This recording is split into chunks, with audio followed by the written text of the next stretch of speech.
2 from Guided by Voices live on Morning Becomes Eclectic. I'm Chris Doritas. Guided by Voices appeared in Los Angeles last Thursday and Friday at the Whiskey. A couple of bands opened those shows, Spoon and V3, right. We have in the studio with us Bob Pollard on vocals, Tobin Sprout lead guitar and backup vocals, Mitch Mitchell on guitar, Kevin Fennell on drums, and Matt Sweeney from Chavez, special guest on bass. Welcome to KCRW. It's good to have you guys here. Thank you. It's good to be here. Last time you guys came through Los Angeles, Tobin, you were not with the group. You were having a baby. My wife was having a baby. Yeah, so I had to fly home from Vancouver and then caught up with them in LA and did the rest of the tour. But yeah, I left for the shows. Congratulations on your baby boy, though. Yeah, he's a year old now. So.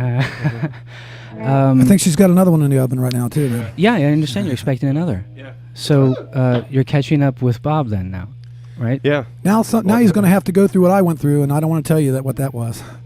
A couple squeezings, snipping and a couple squeezings. So is that the thing? Everybody in the band gets a limit of 2 kids? Two, that's it. 2 kids, 2 cars, 2 TVs. Speaking of birthing, I understand that this album, the album Under the Bushes, Under the Stars, these 2 songs came from it. This was not an easy birth. I mean, you guys, the idea was to do your first 24-track recording, and that seemed to be a little tricky.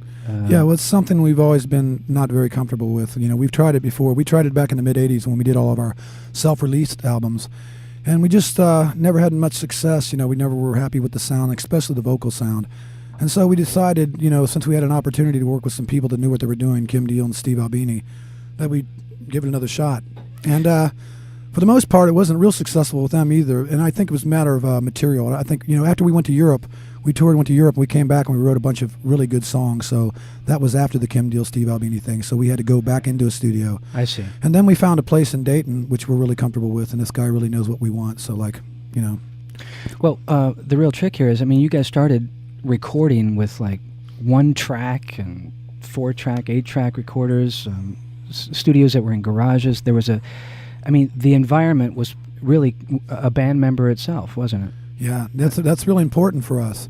And Toby's pretty much responsible for that step for us because we started to use his 4-track. Yeah.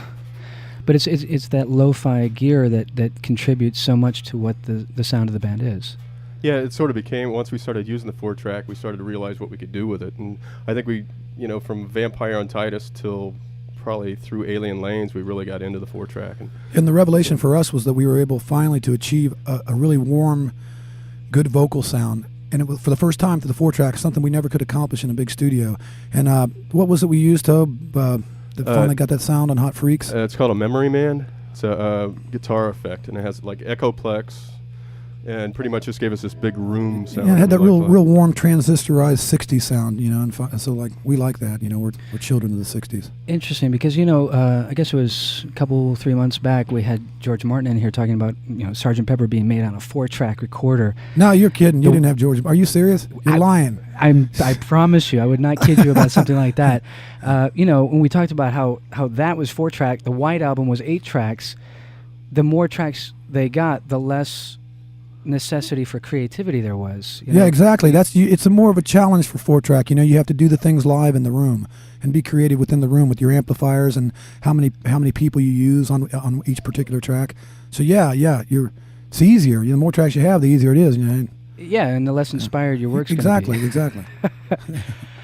So how then has sort of spending a little more time in recent months with 24-track technology, how has that affected the way you write the songs or the way you approach the studio? To me, the songwriting's the same. Yeah. I mean, you know, I basically wait for inspiration and turn on the tape player and come up with as many ideas as I can, and then refine and sharpen later, you know, and then come up with songs and take them. See, we're doing this. Actually, we're doing the same thing now in a big studio that we did on the 4-track. Is that we don't rehearse. We go in and learn the songs as we record them. So you're essentially doing the same damn thing you were doing at the beginning of Guided by Voices with just a lot more track room. Exactly. And the trick is, I guess, containing that potential. Yeah, and that's tough. And that's tough sometimes. That's what that's what we have failed at in my mind for a long time until now. So why record 24 track? Well, because I would like to get a bigger sound. You can only get so big a sound, on a 4-track, and I would like to get a big room filling sound. So you have to go into a bigger studio. I see. More space to the track. Yeah.